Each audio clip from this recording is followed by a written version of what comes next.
Hey everyone, I'm Scott from MyMyelitis and welcome to the first channel update. These channel updates will just be to keep you guys in the loop about current happenings at MyMyelitis. In this update I'm going to be talking about the current plans for the year, some of the other initiatives for MOG antibody disease and the first fundraising plan of the year. So let's get started.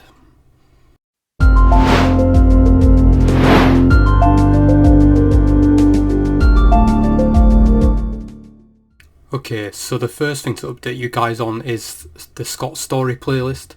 So the 5th episode, which was released last week, is going to be the last one for now. I'm still waiting for the MOG test result to come back, which I had in December, and I've chased up again this week, which is at the end of February, and they still don't have it. Now, I don't know if it's been lost or if they have the result and it hasn't been put on the system yet, or if it wasn't sent back to the hospital properly or whatever, but it's not there. And it's a bit annoying because I obviously want to be off the steroids as soon as possible, as the long-term effects of steroids are not great. But the plan was to wait for this MOG result first before dropping the remaining 2.5 mg of prednisolone. So as it stands, nothing has changed much. The weather has started to improve here in the UK, so I've started going for longer walks and started to run again. But there hasn't been any improvements in my condition, and it all seems to be minor ones. I'm also eager to get back to the gym as well, but here in the UK we're still under lockdown, and at the moment gyms are expected to reopen in April at the earliest, so we'll just have to wait and see there. But I don't think there's going to be any updates on the Scott Story front for a while now, until I get this MOG antibody test result back. So hopefully that happens sometime soon. So now we're going to move on to the MyMyelitis plans for 2021. Now, at the start of the year, I sat down and had a little brainstorming session about what I wanted to try and achieve this year on MyMyelitis. And the main aim I set myself was that I wanted to post one piece of content each week. And this content would be either a video on the MyMyelitis YouTube channel here, or a post or a page on the MyMyelitis website. Now, I have been delayed a little bit due to exams. I study as an accountant and I didn't mention it in the Scott Story series, but I actually passed one of the exams which I initially failed whilst having the MOG antibody disease attack in March 2020. And I resat the exam in September and I passed it, which is great. I have another exam, the other exam which I sat in March 2020, which I also failed. I'm due to sit in a few days' time in early March, and now I'm hoping after that exam that I'll be able to devote enough time to MyMyelitis for 1 year, and after that 1 year I'm going to review it and see if it's worthwhile to continue. But I'm hoping with this extra time I can devote a lot more time and energy into MyMyelitis and actually grow it to a good place. So now that the Scott Story series is finished for the time being, I can focus on other areas.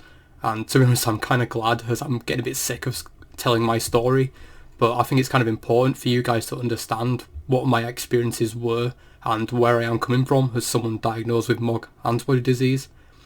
And I'm hoping one day to eventually write a book about this and my experience to help others, and potentially have some of the profits from the book go to charity or something. And I think doing it through a content platform through MyMyelitis will help me do this and reach out to more people. Overall, I hope that by telling my story and relaying all this information which I find on MOG antibody disease and related conditions, that it can relate to some people out there who are suffering from these conditions, and that they can either use this information to help their own condition directly, or at least have some reassurance, like mentally, about their situation. So recently I had a meeting with some people behind other online initiatives for MOG antibody disease. I spoke with Laura from the MOG blog and Julia from the MOG project in a meeting earlier this week. There we talked about our experiences, treatments, and what our plans were with each of our initiatives going forwards. The MOG project are behind an initiative called MOGmentum, which is a collaborative series of informational graphics by the MOG project and the Samara Foundation for NMO. If you have been diagnosed with MOG antibody disease, I want to know more about the condition and how it links to related neurological conditions, I'd recommend checking MOGmentum out. Series 4 has just been released this week, and the focus is all around MOG antibody disease symptoms, relapses and pseudo-relapses, as well as when you should be seeking medical help if you do think you are having a real relapse. I will leave a link to the Mogmentum series, the Mog Project and the Mog blog description below if you want to check them out. The plan is to hopefully have some more meetings with the people behind these organisations in the future, and potentially either do some collaborations either through content or fundraising, etc., which I think would be beneficial to raise more awareness for these neurological conditions such as MOG antibody disease. So one big part of MyMyelitis going forward is all about fundraising for MOG antibody disease and related neuroimmune conditions. I'll be announcing soon the first charitable initiative for MyMyelitis to coincide with my 1 year anniversary of my MOG antibody disease attack, which happened in March 2020. The fundraiser will be expected to run from the start of March to the end of April for the chosen charity, and without giving away too many details, it will involve me participating in a challenge through the months of March and April. So expect to hear more details about this in the next video and on the social media accounts of MyMyelitis about the fundraiser, and any support which you can give would be greatly appreciated. If you are not in a position to donate yourself, please share these posts with as many people as you can, just to spread the word and raise awareness for these conditions and what we can do to help it. And that's all the updates I have for you for now, so thank you for watching the video, and if you enjoyed the video be sure to give it a like and subscribe, and share it with your friends and family who may also be interested in this channel. Thanks again, and I'll catch you in the next video.